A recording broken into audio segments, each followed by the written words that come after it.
Hello and welcome to another episode of Not Your Professional Walkthrough, here with me, your host Matt.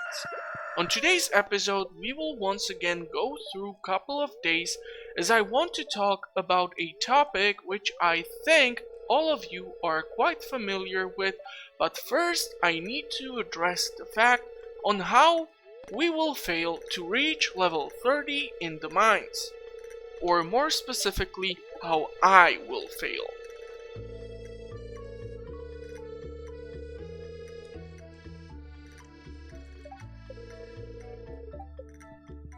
And to this subject is also connected the topic which I want to discuss with you guys on today's episode. So why is it important to keep grinding the mines? Well, honestly, it's the best way to level up two skills simultaneously: combat and mining. Yes, I prefer to grab the ore from the mines rather than the minerals, as certain ores or gems are really popular, especially amongst the ladies, but hey, even unrefined quartz can be given as gift to 3 NPCs in the game, giving you enough friendship points with them if done on a regular base, and trust me, if you keep going to the mines often, you will have lots of those.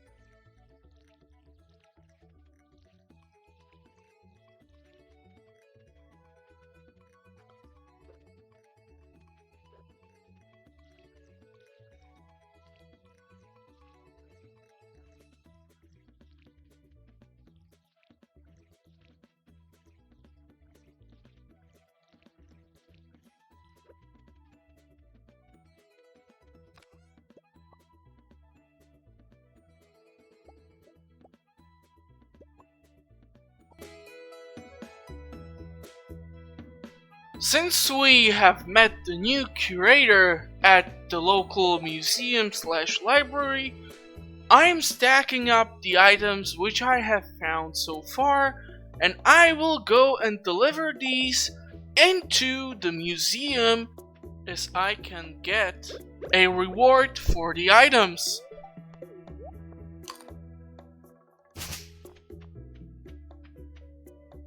Of course, my bigger priority will be to deliver the spring crops to the community center, for which I will finish additional bundle and receive another reward.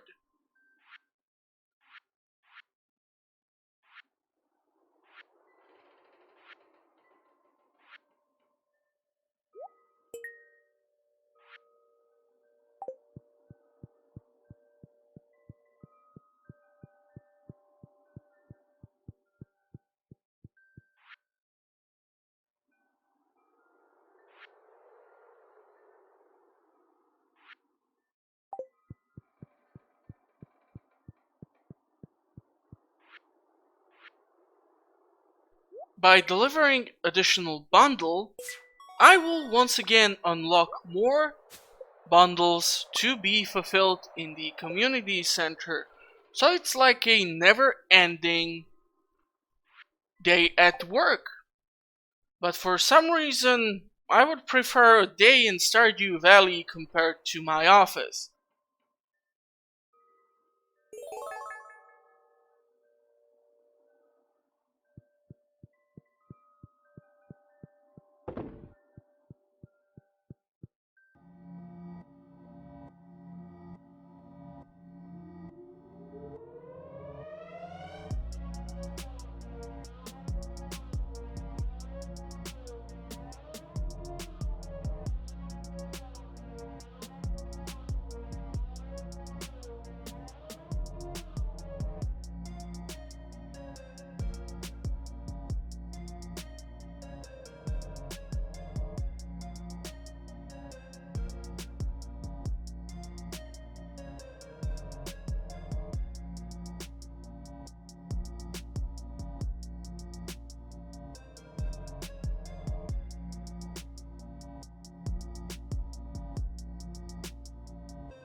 One more pro tip, which I'm not sure if I ever talked about in the previous episodes.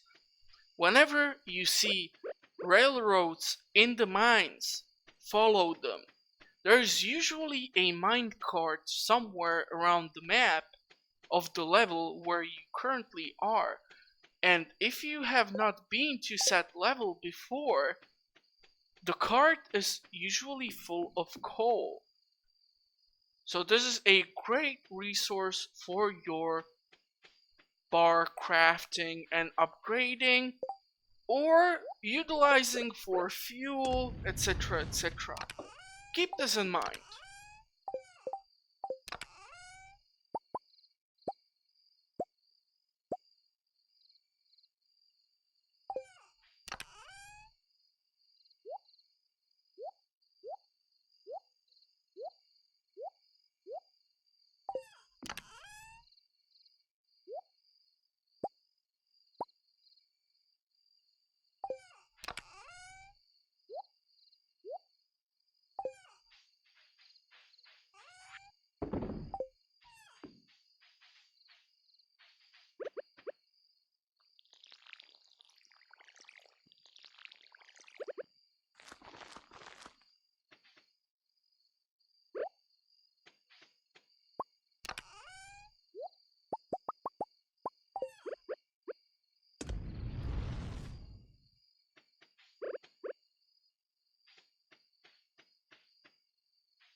So why do I want to keep grinding in the mines? It's simple. I want to get the quality sprinklers.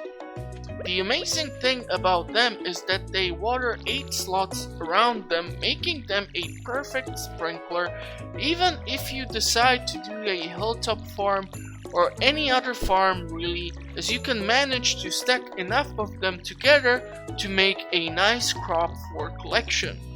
Only case where I do not recommend their use is if you are going for the mega crops, because the space required for mega crops is about 8 squares or 8 slots at least. So since you only have 2 slots between the 2 quality sprinklers, there is not enough space for the giant crops to spawn. But other than that, I like to craft these more than the iridium spring.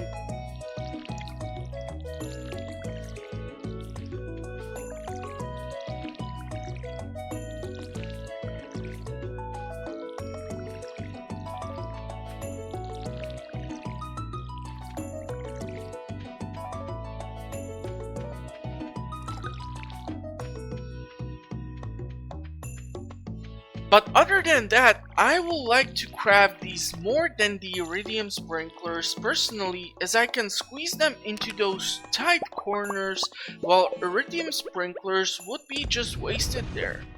And for the quality sprinkler, we require iron ore, and the ore becomes available from the 41st level of the mines, as the 40th level is only the start of the section of the mines.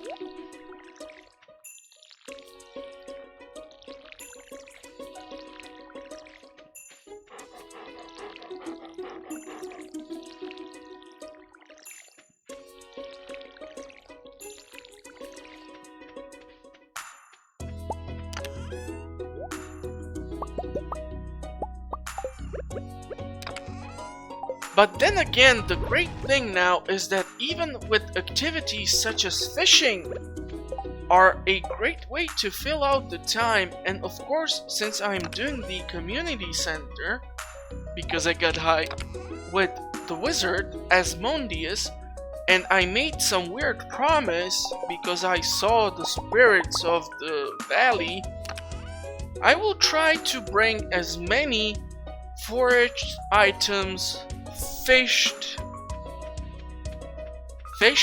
Really? Fished? Fish? No, I'm gonna bring in the captured fish. My god, my English is getting worse by every episode. Yeah, I might hit the books once more for this. Anyhow, this is why I think the game is nicely balanced, and I will recommend it for your Steam library, as I think it will work for you for a long time, as I remembered when I first got this game and how captivated it was for me. Who knows, maybe I still have the saved file from back in the day.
However, let us talk about the balancing of the game. Now sure, Stardew Valley might not look like the best game for the subject, but if you think about it, any management sort of game requires to give the player some opportunity for mistakes and have some room to recover. So, no, I won't talk about pay to win balancing on Call of Duty where you buy a gun as microtransaction and one hit kill anything including your teammates. I am talking about an in-game mechanic which will allow the player to experience the much harder conditions in the game. And if he/she plays the game in a smart way, he or she can recover and feel that rush of accomplishment in the game, getting him ready for another challenge ahead.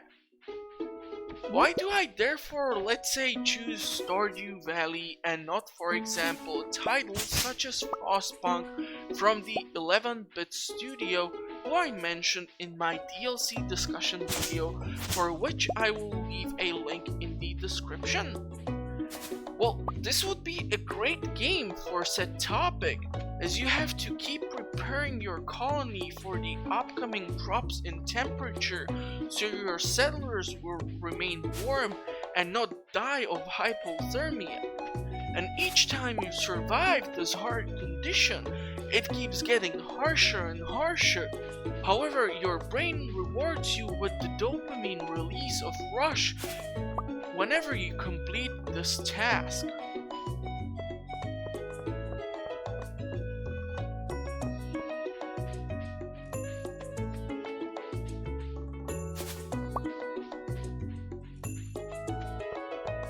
So why am I talking about Stardew Valley then? Well, in most cases, what you would experience instead of the balancing, as in Frostpunk, is simply the in-game mechanic. But why I like to talk about Stardew Valley when it comes to this topic is the fact that often the most simple idea taken from the reality can be one of the best factors of balancing issues for the game that you can do. Therefore, I will talk about the brilliance that is the salmon berry season in Stardew Valley. Now, why do I think this is such a brilliant idea? It's simple. If you grew up and had any relatives in the country and you came to visit around certain seasons, there was always some sort of harvest. Either berries or nuts or grapes from the vineyard, as the new batch of wine can be crafted, and this is a real world thing.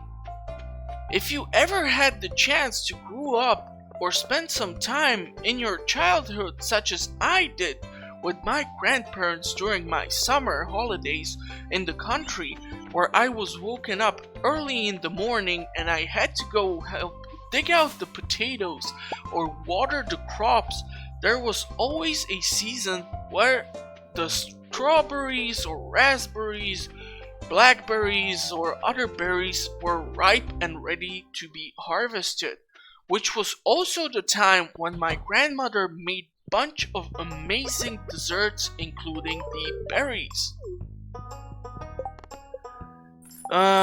If I can be young again and complain about how it's my holiday and I should not be forced to work in a field, but then I would get a piece of raspberry cake and I would just shut up. Those memories.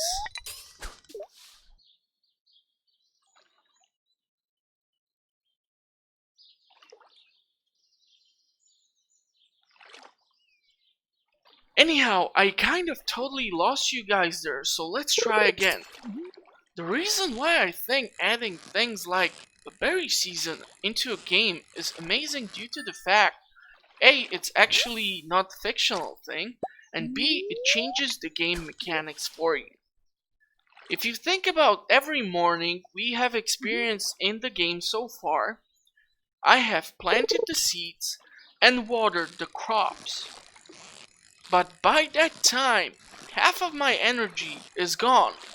So what do I need to do to recover the energy and function for the rest of the day? I need to travel to my usual places to recover energy by either fishing or foraging spring onions, horseradishes, leeks, or going through the trash cans in the town where people throw out whole bread, which is still in perfect condition.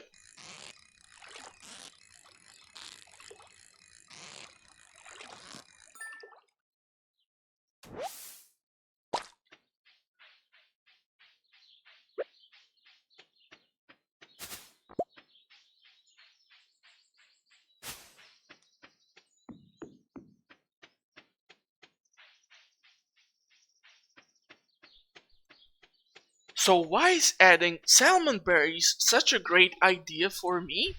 Well, it's simple. It provides you with additional limited time tasks for you to work around, as each berry collected grants you 25 points of energy. And there is a lot of bushes from which you can harvest the berries from. And also, you can harvest them on your way to the spring onions. Now, the spring onion will only give you 13 points of energy if we're talking about the basic kind.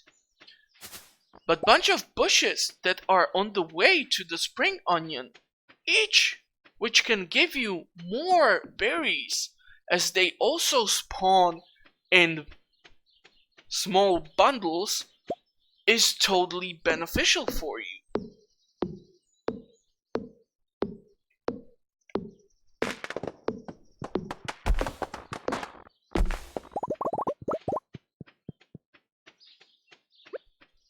If we think about the previous day where I have failed to reach the level 30 in the mines due to the lack of supplies, imagine going to the mines with 50 salmon berries, each loaded with 25 points of energy. That is just huge. I think I'm never able to get too far in the mines until the salmon berry season hits between the 15th and the 18th of spring. This means that during this time, and yes, the TV show Living Off the Land will let you also know when the salmonberry season is about to start, is a great thing. This will let you build your schedule around making sure that you can get sufficient supply of berries, and once you obtain the Iridium Quality Forager perk, phew, the energy recovery is enough to make you not cook for a couple of days in the next season.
So yeah, I think adding this feature into the game is simply amazing, as if you think about it, sure it's a regular thing if you did not experience country life and might not be aware of this, but think about the fact that one man worked for 4 years and packed the game with all these amazing features, which is why often when I talk to people about game I present a specific scenario. End of the world, you can save a computer for gaming or console which only contain 10 games. Name them. I always include Stardew Valley as honestly I think this game has amazing replay value and I appreciate the work of its creator that much.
So yeah, do let me know what you think about this balancing feature, as thanks to the berries, you will see me being able to work much harder throughout the day and do much more throughout each episode, as I will bring you more content here on Not Your Professional Walkthrough channel with me, your host, Max.